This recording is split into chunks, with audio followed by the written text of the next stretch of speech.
বড় আম গাছের নিচে মিঠু আম খাচ্ছে। হঠাৎ কালু উড়ে এসে তার পাশে বসল।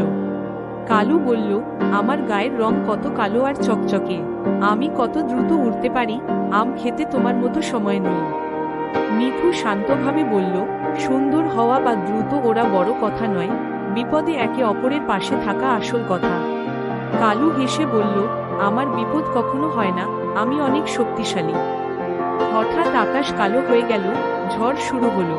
জোরালো বাতাস বইছে, ধুলো উড়ছে। কালু ভয় পেয়ে বলল, আমি তো উড়তে পারছি না, আমার ডানা ঝড়ে আটকে গেল, আমি নিচে পড়ে যাচ্ছি, বাঁচাও। মিঠু মিঠু দ্রুত উড়ে এসে কালুর ডানা তার ঠোঁট দিয়ে কামড়ে ধরে তাকে টেনে নিচে একটি নিরাপদ গাছের গর্তে নিয়ে গেল। মিঠু বলল, ভয় পেও না কালু, শক্ত করে ধরো, আমরা নিরাপদ।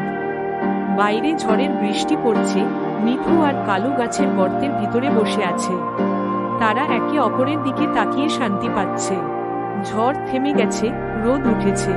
কালু লজ্জিত হয়ে বলল, আমাকে ক্ষমা করো মিঠু, আমি অহংকার করেছিলাম। তুমি না থাকলে আমি বাঁচতে পারতাম না। মিঠু বলল, বন্ধুরাই তো বিপদে পাশে থাকে, এবার থেকে আমরা একসাথে থাকবো।